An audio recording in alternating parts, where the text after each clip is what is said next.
Hi, folks. Welcome back inside Manhattan Athletics. Christian, I'm with the head coach of Manhattan Men's Lacrosse, Steve Manitta. Coach, an emotional final 2 weeks of the season for the team.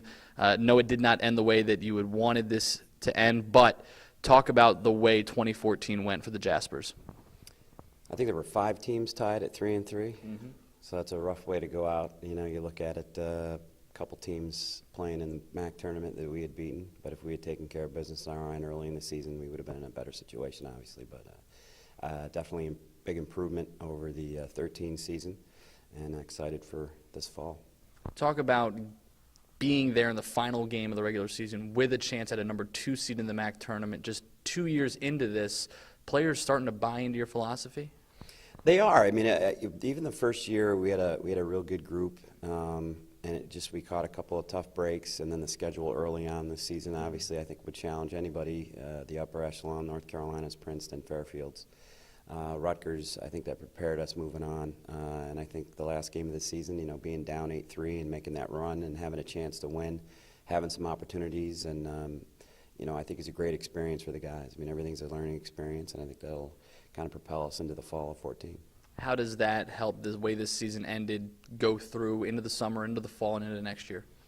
The guys that are coming in the fall, the guys that are here with us currently, the freshman class that just finished up, some of the sophomores, they can see it. You know, it's right there. It's within their reach.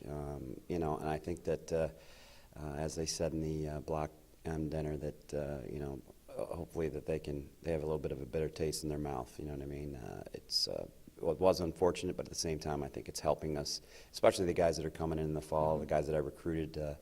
You know, they're believing me. They're saying, wow, it is actually happening. I mean, they were pretty close to getting where they wanted to go, which was the MAC tournament, and we'll get there.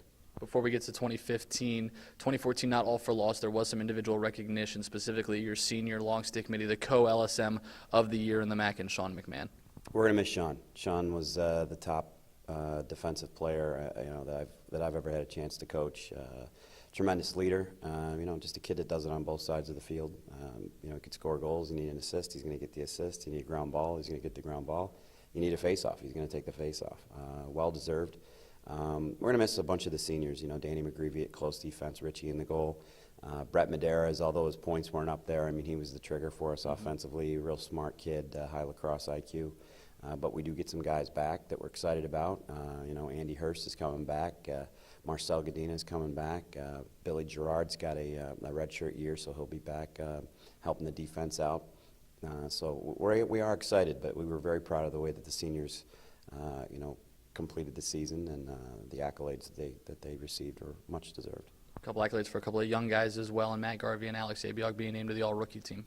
Yeah, the big boy from California, as advertised, pretty much did it all for us. I think when you get to the Division I level and as a freshman and you're seeing time, I mean, Alex got a good amount of run at the defensive side of the field, but he'll be playing a major role for us on the offense as well. And then Matt Garvey coming out of North Jersey, West Essex, and he just another one who just did a great job. I mean, we couldn't really ask enough of these guys, and that's really the biggest thing for the freshmen to come in. And obviously, they've already bought in. That's why they're here. But to have them go out and you know, game after game, get valuable minutes as a freshman, and guys that you can trust and put them out there as freshmen, it's invaluable. So it's not just those two. There was a bunch of really good freshmen out there. The off-season, at least for the media members, will last until next February when you open up, or late January when you open up practice. But how much time do you give yourself to wind down 2014 before you kick it back up again? Well, we're already out on the road. The coaches are out there, and we're recruiting, and this is a great time of the year. Anywhere in the nation, a lot of playoffs happening, a lot of championships happening. And then right when it all finishes up, all the showcases and all the tournaments and all the you know, the prospect days and all the other things that are going on.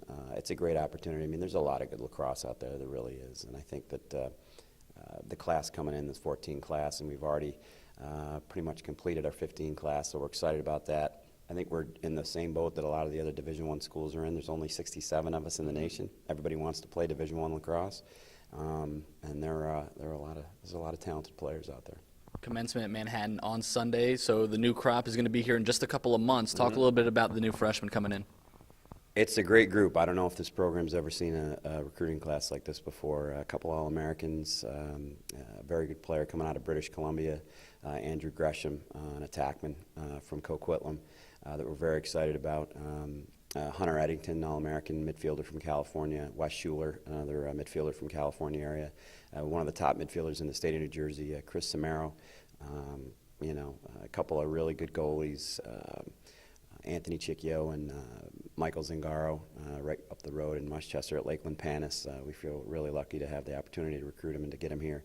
And then Anthony was just named to the All-American team in Florida as well. So we're talking about some high-caliber kids, and I think they're going to be able to come in and make the practices more competitive, a lot like they were this year compared to the year before. And that's when you start to really gain that valuable experience, and the competitive level gets up a little bit, and you start winning games because practice is more competitive, and it's a full cycle. So I know it's tough to say a few months before the preseason begins or before your fall season begins, but is there a job that's safe right now for this team?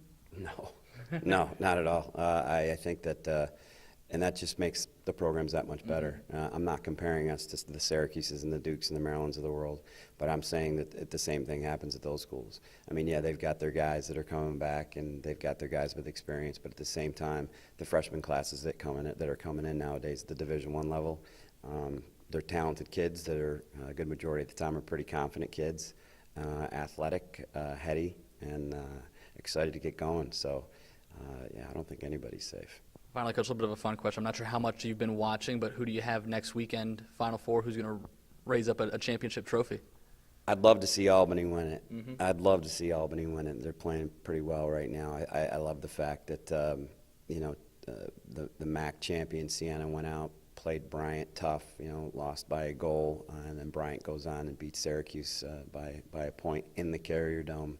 I think that says a lot about the landscape of Division I lacrosse. If you have an administration, if you have the school that cares about the program and is willing to make a push in that direction, and that's the same direction everybody's trying to go, then good things will happen. So, Jaspers, a valiant 2014, would only improve in 2015. The head coach of Manhattan men's lacrosse, Steve Manitta. Coach, thanks a lot for the time. thank you. And thanks for joining us inside Manhattan Athletics.